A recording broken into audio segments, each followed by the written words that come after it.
Hello, ladies and gentlemen. We have part two of I'm a Fry Cook at a dive bar where strange things happen. So let's dive right into it. Dave started acting strange after Henry took his time off. He came up to me one morning before we opened. He was constantly looking around. His black hair was unkempt. You could tell he hasn't shaved in a few days. I assumed it was because he was worried that Henry would sue him or leave. It isn't a secret that Dave is having a hard time keeping replacement staff to cover his massive turnover rate. He had never been this visibly stressed out before.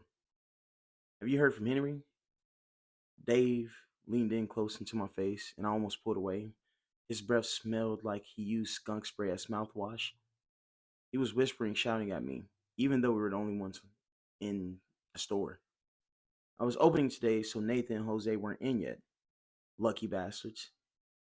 The front of the house staff hadn't even arrived yet.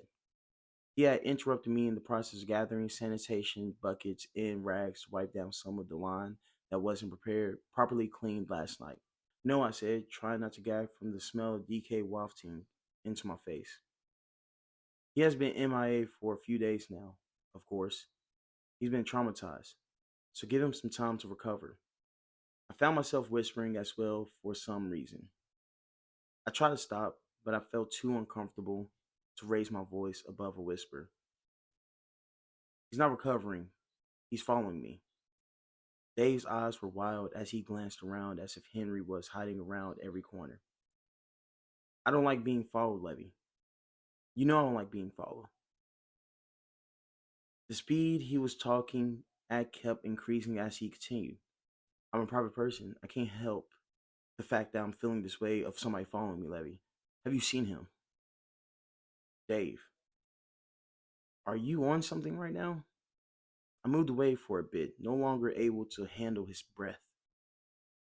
His frantic head shaking made me very skeptical. I kept whispering as I explained, Harry isn't following you around. You're paranoid. He has no reason to do that. I happened to glance down and saw a pool of red forming on the floor. I was confused until a drip fell from Dave's hand and added to the blood on the floor. Whoa, Dave, are you bleeding? My whisper was finally broken by the distraction. He picked up his hands and looked at it blankly. Dave stopped whispering too as he responded, I guess I am. The stream of blood changed directions and moved back down his arm to the mysterious source of the bleed. Whatever was bleeding was hidden under the sleeve of his shirt. Do you need me to look at it? I reached for a few clean rags I was going to use to clean the line. He pulled them out of my hands before I could reach for his sleeve and revealed the wound. No!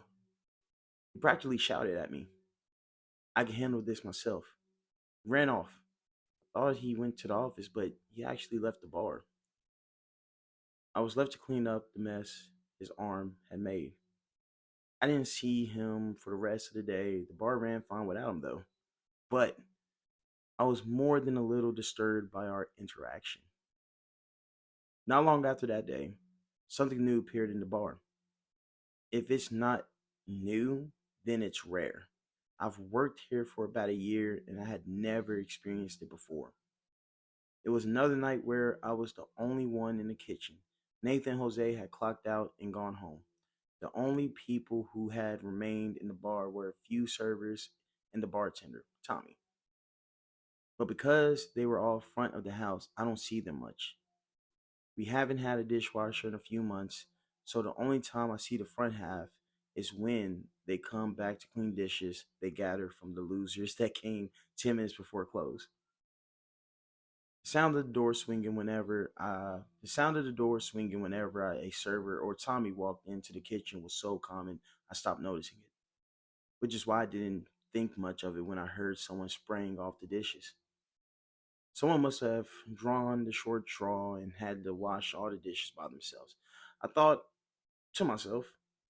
I heard the sound of dishes clanking into the dishes. I heard the sounds of dishes clanking into the dish rack and the industrial dishwasher running. It slowly faded into my subconscious as I continued to mop the floor.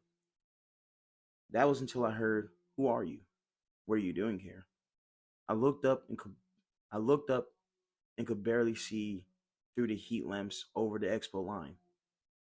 It sounded like Lisa, one of the servers, but I couldn't be sure. Dishwasher was still hummed in the background as it cleaned the dishes, but the spray had stopped. I was walking toward the dish room because I was curious as to what was happening. The deafening scream that came from the room sent me running. I was going so fast I almost fell as I ran around the corner of the line. There was no other sound as I ran to the dish area. The dish room was fairly small. It was uh it was a small three-wall room with the fourth wall being an opening into the kitchen. The opening had a table to place the dirty dishes on. In the center of the black wall was the dishwasher. Well, my fault. The center of the back wall was the dishwasher. On both sides of it were metal tables and that held the rack for dishes. These racks could be slid into dishwashers where they were cleaned and pushed out, for the other side. Currently, a massive man was standing in front of the dishwasher. His back was to me, so I couldn't see his face. I looked around but didn't see Linda anywhere. The man turned and my breath caught in my throat. His lips and eyes were sewn shut. There was yellow pus dripping from his eyes and mouth. He had a button down shirt and blue jeans. Over the shirt was what used to be a white apron. Now it was caked in dirt. What was more startling was the blood that was mixed in the dirt, the blood that came from a wide gash in his throat. He pointed to the table I was standing next to. I glanced over at it, then back at him. He gestured again, more angry this time. Look, man, I don't know why you are here or what you want, but you've got to leave. He scowled at me. The gash gurgled, gargled and bubbled as the stranger growled and sending a river of blood pouring down his apron. As he began to walk toward me, I heard the sound of dish rack being pushed out of the dishwasher. My eyes flicked over to the table that held the clean dishes. Sitting in the rack were pure white bones that were void of any gore. There were still clothes piled in the bone. Oh, it was a server's apron with the name tag Linda. My eyes started to flicker, and I had to look back because the man started approaching at me. I wanted to run, but I was frozen in place. Even without eyes, I felt like he was staring into my soul. Suddenly, someone stepped in front of me. It was Heather. She gently set down a few plates and a glass on the table. I looked back at the man, expecting him to be reaching for me. I flinched back, his hand getting closer to me. Instead, he picked up the dishes next to me and lumbered back to his station. He began to spray them down and place them on the rack. I felt the ice cold grip on my wrist as Heather dragged me away.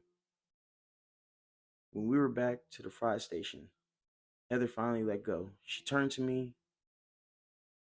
There was a look of pity on her face. Before I could thank her, she began to shimmer before disappearing. The last thing I could see were her eyes. They had a knowing look to them, as if she had as if she knew what was struggling within. The rest of the night I was the one gathering the dishes and bringing them to the dish room. Yeah, it seemed like the dishwasher, we named him Larry, wouldn't attack us if we had dishes for him. Every time I walked up to the table, he'd be watching me. He would gesture to the table and seem pleased when I put the dishes down. I noticed he had placed Linda's pieces on the drying rack to dry. I didn't really want to know what he was going to do with them. After the front of the house was finished and gone, I called Dave and told him what happened. He got to the restaurant in a record time. He looked a lot better. He looked a lot better than he did last time I saw him. The manic look in his eyes was gone, and his hair was clean and washed. You can leave now, Levy. He spoke in a matter of fact way. What? But I haven't finished cleaning yet, and Larry isn't bad when. Larry, Dave said, cutting me off. Yes, Larry. It's what I named him. Dave chuckled at this point and nodded. Larry, I like it. He seemed to ponder on the name a little bit with a smile. Well, he put his hands on my shoulder. I will clean up anything you've missed, and I will handle Larry. He said his name in a mocking tone before growing serious again. Now go home. I'll see you tomorrow. His voice told me he would hold firm in me leaving. So I did. As I walked out, I heard Dave lock the door behind me. The next morning, I checked the news. We've lost a few employees before, and every time they never end up in the news or in the missing person. I don't know how Dave does it, but it's like they cease to exist. This time was no different. I'm sure I will go back to the restaurant where everyone would only mention Linda in hushed whispers from the people who didn't quit. That was part two of I'm a fry cook at a dive bar where strange things happen. Thank you for listening. I'm not that great of a reader. I'm sorry about that. But thank you for listening again. And I'm trying my best on this. And get ready for part three and part four. The story only gets better. Thank you.